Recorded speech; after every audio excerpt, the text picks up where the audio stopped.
Who is the single most intriguing Seahawk? We threw it out to you guys, and not one person, Brock, has texted in with the answer to this question. Not one. I see Michael Dixon and Jason Myers. I think those might be jokes. I see Witherspoon. I see Tariq Woolen. I see Blitz. Yes, Blitz is intriguing. I see Bobby Wagner, Jake Bobo, Jamal Adams. I see a lot of answers here. Ken Walker.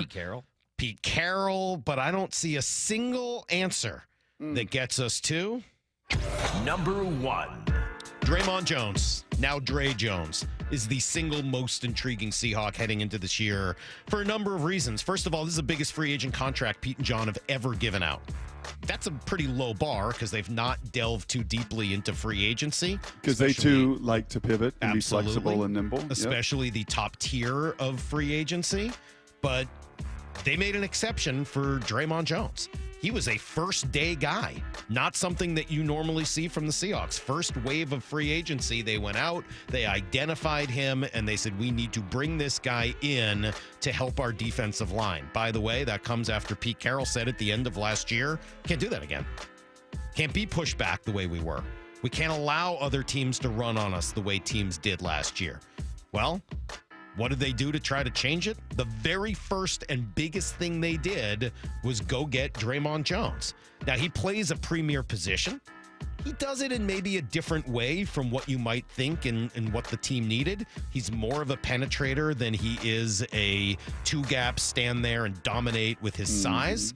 But he's real quick. Mark Schlereth, who saw him up close and personal in Denver for the last few years, says he can definitely play the run. Dre'mont Jones is not only a really good player, but he's a good run defender. Is he? I think he's way better. He's great, like good hands, plays with leverage, stacks guys, but he gets off blocks. And not only that, last year there was a game, and I think it was against Jacksonville, where they actually moved him to stand up outside linebacker. And he played the entirety of the game out there and was tremendous. Like just tremendous out there. So he's a guy that has the ability to do a whole bunch of things. And while I hear that from Mark Schlereth, and so much of it is positive, and he can stop the run and how he helps, I also hear that, you know, he's small enough that you can move him to outside linebacker. Yep. And while I appreciate that he's versatile, I appreciate that he can do a lot of different things, the one question I have, and it's only because I have yet to see it, is he stout enough, is he big enough to stop the run? And if he is, this is going to be a home run signing. And if not, you're going to say, geez, it's cool that they can get to the passer, and they needed that.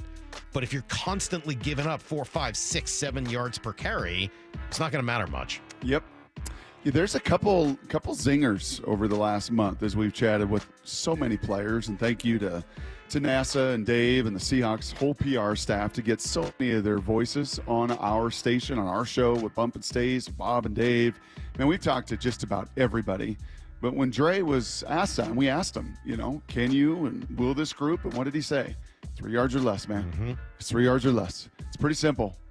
Man, we got to get, now it's not going to be every run, but that's the aim and that's the goal is, man, we got to have a lot more of those than we do the 5s and the 7s and the 8s because those gas you. Those keep the offense on schedule, and those lead you to be in the 30th ranked rush defense last year. So looking at him in person the other day, he wears 55. And I said this to you, right? Linebacker's number. Yeah, you got a little bit of a linebacker number. So I just looked it up. On the Seahawks roster, Dre'mont Jones is how big? What do they list him at? Don't look. Well, is this a self-reported height and weight, or is this an actual? I wasn't sure. I hear that now you can just self-report height and weight. 6'4", 215 or so. Is that true? He looked good last night, by the way. Welcome back to Twitter. Did he look 6'4", 215 though? 6'3", 215. Brock, you're a body guy. No, well, at the PL Fair, I would have been. I can't do that anymore. It's too offensive to have somebody guess your height and weight. 215? No. What's a good guess? I'm gonna say 235, 240. But I don't know. That'd be my guess. What is 60? No, get out of here. Back in the day. What is Dre listed on the Seahawks roster? 6'5", 290. Okay. Try again. 6'3", yes. 310. 6'3" is correct. 210, way too heavy. Come down, just like the other guy. Come on down. Bring it down a little bit. 275. 6'3", 281. Okay. Not self-reported when it's 281. That's pretty specific.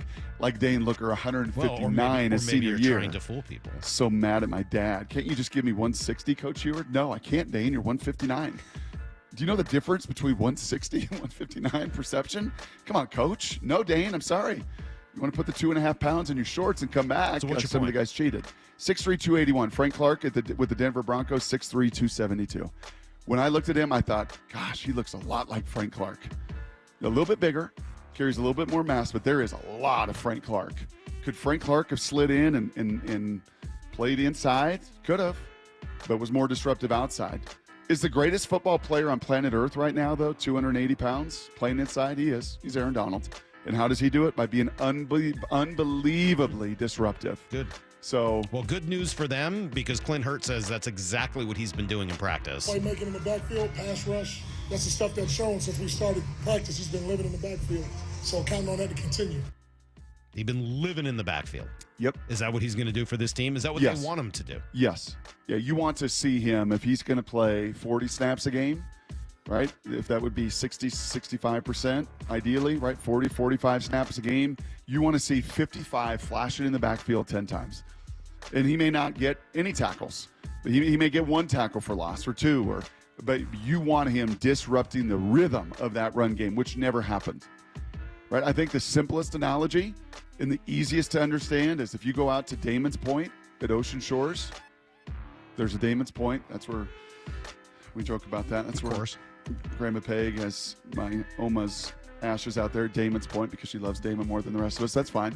But if you go out to Ocean Shores, right, and you were out at Ocean Shores and the waves come in, like last year, the waves just came in. Yeah. The linebackers were right in the wash. There was nobody penetrating those waves. There was nobody just cutting through the waves and getting out there and surfing. Like, I can't even go out and surf. I can't go make a play because I'm just getting washed, and I'm awash in all of this chaos. So he's going to bring some chaos. Now, if he is 281, I think Jaron's up a little bit from what he used to be here. Right? Jaron also was about 290 out of college and played at that weight times here and was disruptive. And so maybe he'll have to carry a little more of the anchoring as Cam comes along and others come along. But yeah, you better expect, and he's intriguing because you paid him. He's intriguing because he has to make a difference. And he's intriguing because he's got the skill set to disrupt at the point of attack. Pretty darn cool. All right, there you go. He is our number one most intriguing Seahawk. Dre'mont Jones, Dre Jones, number one.